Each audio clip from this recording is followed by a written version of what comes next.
Hi, everyone. Welcome back to WorkTech. It's me, George LaRocque, and today we're talking to the CEO and founder of SkillCycle, Kristy McCann Flynn. Now, SkillCycle is a new brand and identity for the company formerly known as GoCoach Go, and Kristy is going to help us learn about the company, the product, and the significance of the rebrand. Welcome, Kristy. Thank you. Thrilled to be here. Well, let's start out with quick introductions. If you could tell everybody about yourself and about SkillCycle, that would be fantastic. Yes, awesome. So before I created GoCoach and now what is known as SkillCycle, I was in HR for over 20 years. I worked at large enterprises, mid-markets, and a ton of startups. And I essentially created, what is now SkillCycle for two reasons. One is that all these negative monikers that we have out there, war on talent, skill shortage, quiet quitting, quiet whatever. There's a lot of them at this point in time. It's all been perpetuated by the fact, especially the last decade, we just recycled and replaced people. We stopped investing in them. Times were high, economy was good. We don't have to wait, just go. And that has created this huge gap that we have right now within skills and people not having the ability to do their job well. So that was mind-boggling. So that was, a big problem, but that's like what the solution is. And as a former HR buyer, I've pretty much bought and threw out everything underneath the sun, especially within HR learning and development platforms and talent development platforms. And the issue is that they're just very monolithic and they're fragmented, right? Like you have employee engagement systems that's getting a pulse of the organization. You have employee performance, systems that are supposed to be, giving feedback in order for somebody to improve. But ironically, performance management systems are not connected to learning, which is just ridiculous. So you're getting a report card without any learning. And then you have all these other learning systems, whether they be an LMS, whether they be a matchmaker, whether they be, content candy store. And it still doesn't bring the validation, or the ability for the buyer to have visibility into what are the issues within the organization, what are the gaps, And so it's very difficult without having that current state to build a bridge to the future state as to where you need to be able to build within and provide the skilling that people need to be able to do their job well, which enhances engagement, retention, productivity, the whole kit and caboodle. So that's the buyer issue. But then from the learner, you get feedback and it's just like, what do I do with it? Right? Do I go on LinkedIn and, search like, a bunch of communication classes, and then you're in this class and you're like, I still don't see how this connects to me, right? Because it's not personalized. And that's always been the issue, especially within L&D. A lot of it is very generic and fluffy because it's meant to serve the masses. And you really need to look at it from an individual perspective and really meet people where they're at.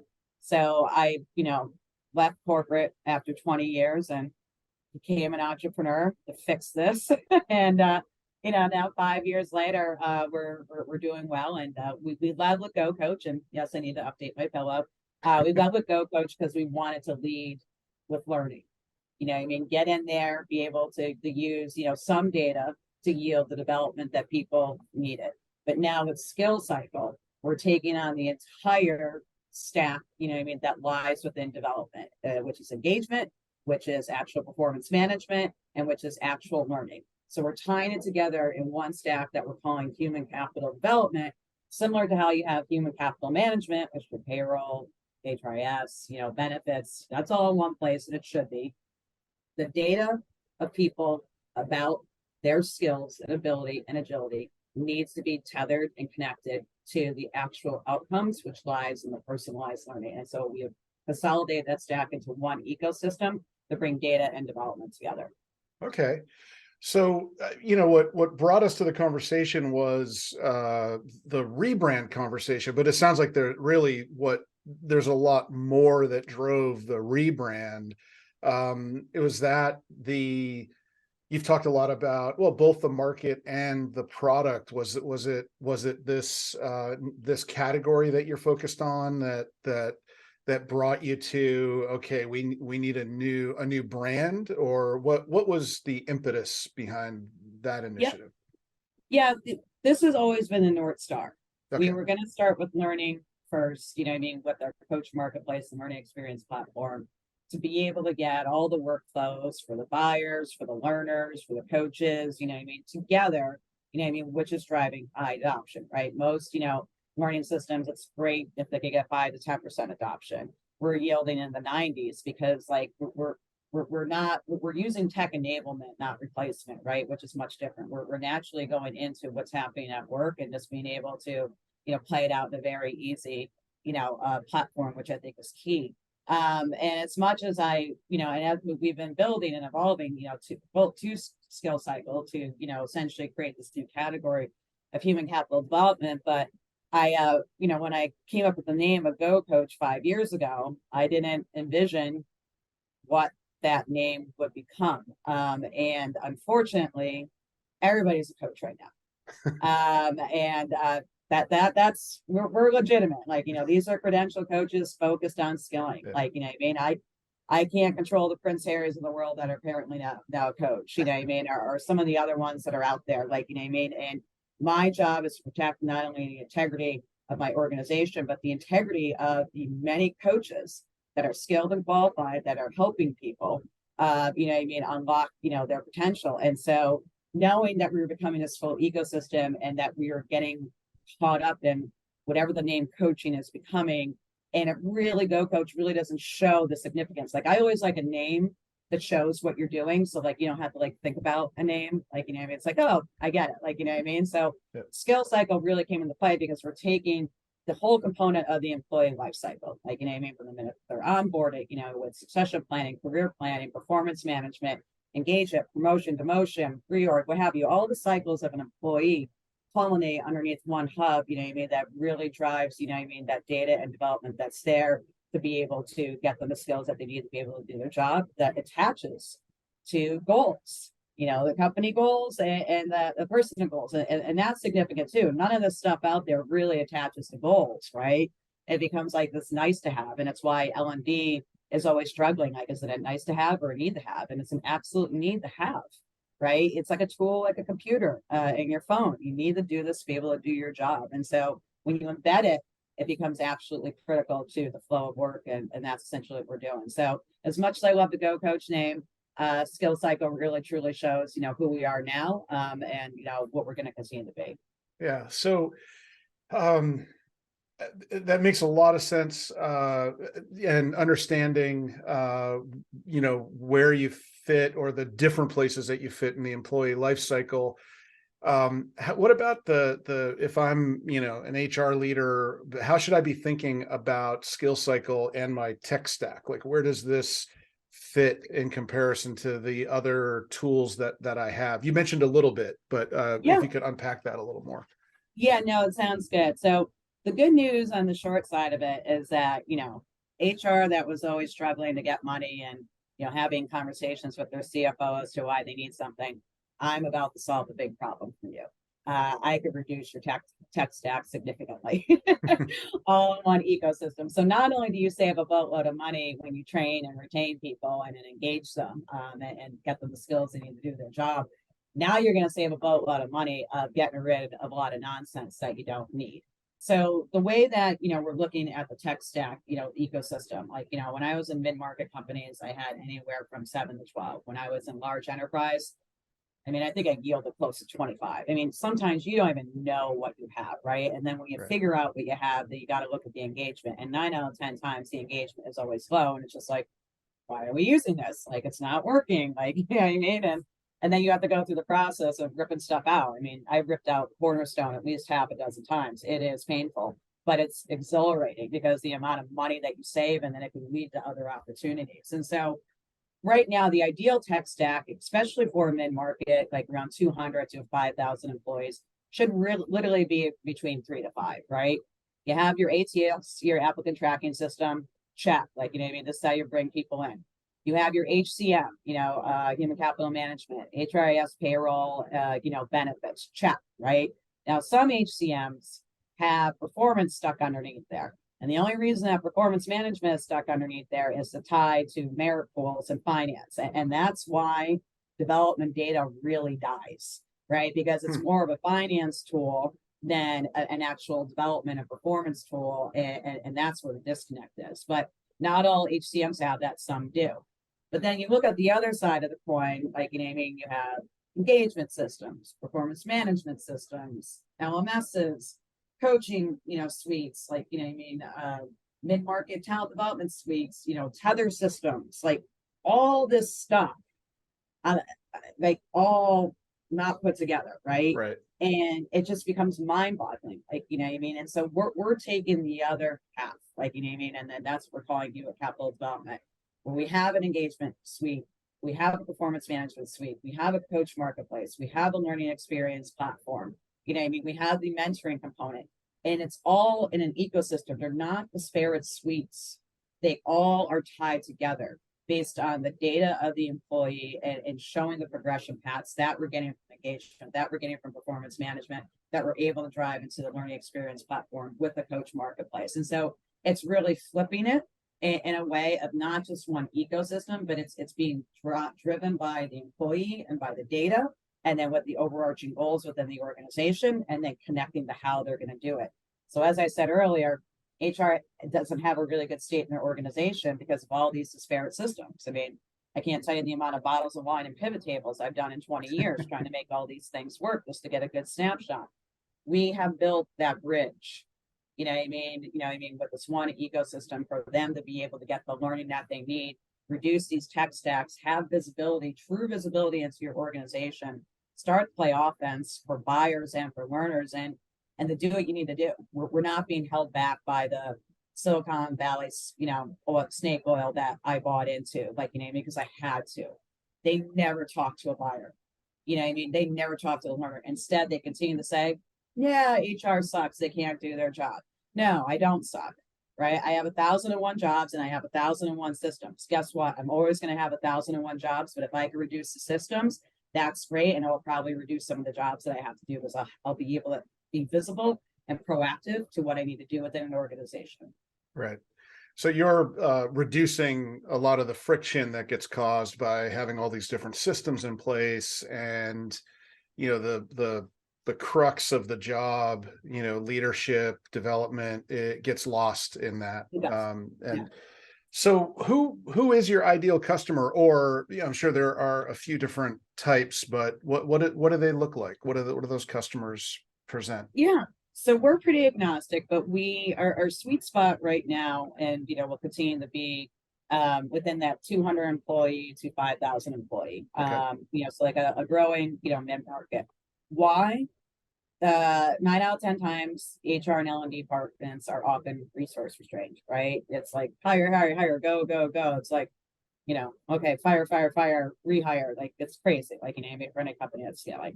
Two, they don't have as much junk, right? Because they are resource constrained. So they don't have as many tech stacks to begin with.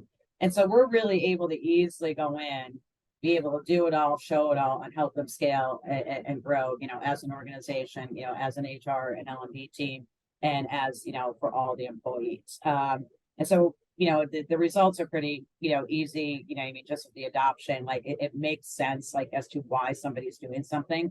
Like, don't you always hate it? It was just like, oh, you don't need to take this class. Like, Like, your communication's not great. Like, what does that mean? Like, and what does that mean for my job? Right. So we're taking a lot of the nebulous, ambiguity and unknowns, out with clear visibility and paths for them to be able to do that. We have sold into enterprise too, and we'll continue to do so. It's a different play with enterprises because, as I mentioned earlier, they have tons of stuff. They don't even know what they have sometimes, especially like, are they centralized, decentralized, decentralized, centralized? Who knows, right? So we often will go in, within that matrix somewhere and then expand, but it's just a longer sales cycle, and it's longer for them to be able to turn on all the abilities to what they want to do. But it is possible, especially with these economic, conditions. Like, what I keep on saying is, stop looking at your people to fire, start firing some of your systems, right? There's a ton of money just within there. I've been through 2 recessions. I pulled $7 million out of junk during the last recession, but I got rid of a lot of systems. Right. So it's just, you got to look in, and it's not just with your people. And now is the time to do it. You're going to have to do more with less. Create a bench instead of creating a special few. That's the other issue with L&D. Like, what I mean? You're only creating a path for a few, and a few doesn't run the company. The bench does. Interesting. I like that. So given, your platform does touch a few key points in the life cycle, a key points, it could be, pain for any one of these. And I know you're saving the money and you're also augmenting, existing resources. But what are you hearing from customers right now? What does success look like to them? And the answer may be it's different, but I'm curious. Yeah, I mean, like I said, the initial reactions when we watched SkillCycle last week, it's always validating when people, after you speak, and they literally run over to your booth and there's a line, right? And then, when you're talking to them, they're just like, is this real? Yeah. Like, are you serious? Yeah. Right? Because it just seems so obvious, right? Why would we not connect performance management to learning? Like, what is the point of doing performance management if you're not going to do anything with it? Like, what's the point of doing all these engagement surveys if you're not going to do anything? Like, we do these things and then don't do anything with it, cause more pain. Like, this should have all been bundled way back when, right? And so, like, they're seeing the obvious. But the biggest thing that the buyers are seeing is visibility into their organization, so that they can make, the plans, within the people department that, illuminates to the rest of the organization, in a proactive, offensive way, instead of playing, constant defense. Like, they know where the gaps are, they know how to fill them. It's already happening within our platform. They could see the progress, they could see the ROI. I mean, it's not just about engagement. It's not just about attrition. The true thing is are people productive, and do they know how to do their job? And that's always been the toughest thing to measure. And we always measure it with goals, right? And so that's why the essence of this, it's connected to the overall organizational goals, but it's also connected to their overall personal goals, which drives to the learner, right? Why am I doing something? This makes it very clear as to the why, and creates that path for them, that they get the what's in it for me factor. It's connected to the company goals, it's connected to my goals. This is consistent feedback that I've gotten. Now I have a place to do something with it. And then it makes it evergreen, right? Because, like, this is the other big issue, with L&D out there right now. They do two things very well. They make money off of people not using their platform, issue number one. And it's point in time learning. And learning is not point in time, especially, these soft skills or power skills, what they are is durability skills. Like, this is where we're getting caught up and being unproductive. Like, we do not have a mental health crisis. We have a skills crisis. And when people know how to do their jobs, and we're providing this feedback in an evergreen way, and we're providing the learning in an evergreen way, people are going to become more comfortable. There's going to be a lot less managers out there that suck because they have, like, the competencies to be able to build with their teams and have that ability and agility, and people aren't as stressed out, right? We're treating the true pain here, right? Give people the tools to do their job, use it, make it evergreen, constant feedback, which leads to constant improvement, which leads to constant ROI. And it's a never ending cycle, hence the name SkillCycle. Yeah, there you go. Well, Kristy, you've had a lot on your plate. SkillCycle's had a lot on their plate. You've extended the platform, you've gone through this rebrand, but and now you're taking this to market. But what's next in 2023 for SkillCycle? Sounds like your plate's pretty full with what you're doing now, but where are you headed? Yeah, I mean, we're gonna double down. Like, we have given the dream to the buyers, and we have given the dream to the learners, and we want to get, in as many organizations, and not only show them the dream, but make it real. And so, we're going to continue to do that. And that there's going to be more that is to come, as far as, how we're going to be leveraging content, and continuing to build that out again for what makes sense. Like, I don't want an inventory of a bunch of PowerPoints for people to look at. It has to be connected to learning journeys, like, that connects to their goals, and that connects to the things that they need to learn.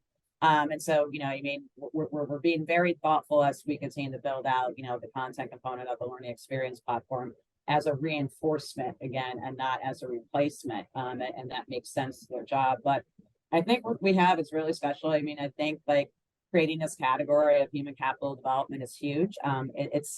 It was talked about like during the last recession, like I think Gartner and McKinsey or somebody came out with the actual term and then it died on the vine, but it's just so obvious. And so it's one of the biggest things, like, we're reinventing and renaming and defining what human capital development is. And it's really putting your people and performance and your data into one hub to be able to get the outcomes that they need. The ultimate goal is that you connect your HCM to your HCD, and then you got your ATS.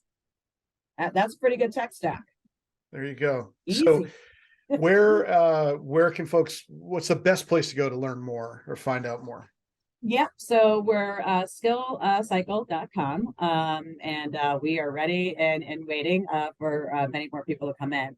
The great news is that, with GoCoach and having GoCoach the last 4 years, we already have a lot of people on SkillCycle. We have had great, organizations within the mid-market that, saw what was coming about 6 months ago and, have been amazing early adopters, and we see a lot of great success. And so we want to be able to drive that success for not only our current companies, but for 2 more organizations out there. And so it's a perfect opportunity. I mean, I don't think I could have nailed the timing any perfect. Like, we don't know what's going on with the economy, but you see all these cuts happening. People are going to have to build within. I mean, this whole quiet hiring, that's like literally giving people the skills that they need to do their job. Like, that's all it is. So, we hit it right. And now we're a CFO's dream. You know what I mean? HR can spend, money and get their employees everything that they need without breaking the bank. And I think that that's most important and how we're going to drive the most value. Yeah. Well, that's great. And I will put that all in the show notes. And I really appreciate your time today. Thanks for telling your story and sharing about SkillCycle here at WorkTech. Thank you so much, George. It was a pleasure. Thank you again. All right. Thank you. And thanks everybody for watching or listening.